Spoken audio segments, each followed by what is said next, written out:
যেই ব্যক্তি 10ই মুহররম নিজের সন্তান সন্ততির খরচে প্রশস্ততা করবে, আল্লাহ পাক সারা বছর তাকে রিজিকের প্রশস্ততা দান করবেন। আশুরার রোজা পূর্ববর্তী 1 বছরের গুনাহ মাফ করে দেয়। আশুরার রাতে একটি গুরুত্বপূর্ণ আমল রয়েছে। যখন আশুরার রাত উপস্থিত হয় তখন 4 রাকাত নফল নামাজ আদায় করুন। ইসলামী বর্ষের প্রথম মাস হলো মুহররমুল হারাম, যা অগণিত ফজিলত ও বরকতপূর্ণ। বিশেষত ইসলাম ধর্মে এই মাসের 10 তারিখ অর্থাৎ আশুরার দিনের অপরিসীম গুরুত্ব ও মর্যাদা রয়েছে। নবী করিম সাল্লাল্লাহু আলাইহি ওয়াসাল্লাম নিজেও এই দিনে রোজা রেখেছেন এবং সাহাবায়ে কেরামকেও রোজা রাখার নির্দেশ দিয়েছেন। এমনকি ইসলামের আগমনের পূর্বেও মানুষ এই দিনটিকে সম্মানের চোখে দেখত এবং রোজা রাখত।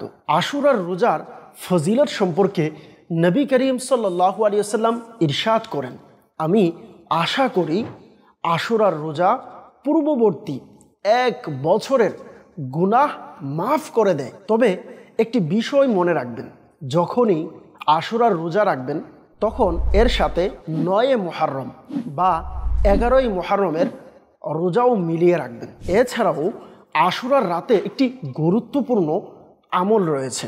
যখন আশুরার রাত উপস্থিত হয় তখন 4 রাকাত নফল নামাজ আদায় করুন। প্রতি রাকাতে সূরা ফাতিহার পর একবার আয়াতুল কুরসি ও 3 বার কুল হুয়াল্লাহু আহাদ অর্থাৎ সূরা ইখলাস পড়ুন। নামাজ শেষে 100 বার কুল হুয়াল্লাহু আহাদ অর্থাৎ সূরা ইখলাস পড়ুন। এই আমলের বরকতে গুনাহ মাফ হয়ে যাবে এবং জান্নাতের অসংখ্য নিয়ামত দান করা হবে।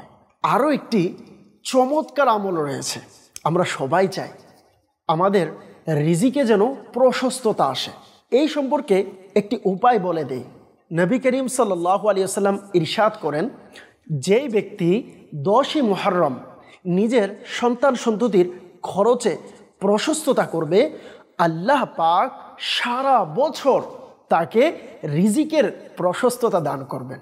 এই আমলগুলোর পাশাপাশি আমরা এটাও করতে পারি, এই দিনে হযরত ইমাম হুসাইন রাদিয়াল্লাহু তাআলা আনহু কারবালার প্রান্তরে ইসলামকে বাঁচাতে গিয়ে তার ও সাথীদের জীবন বিসর্জন দিয়েছেন। অতএব আমাদের উচিত আশুরার দিনে কোরআনের তেলাওয়াত, জিকির, দুরূদ শরীফ এবং খাবার আয়োজনের মাধ্যমে তাদের জন্য ইসালে সওয়াবের ব্যবস্থা করা। এই মহামান্বিত দিনে আমাদের উচিত রোজা রাখা এবং ইবাদত বন্দিগি করা, গুনাহ থেকে বিরত থাকা, ইমাম হুসাইন রাদিয়াল্লাহু তাআলা আনহু সহ সকল শহীদদের ইসালে সওয়াব করা। আল্লাহ পাক আমাদের এই পুণ্যময় দিনে আমলের তৌফিক দান করুক। আমিন।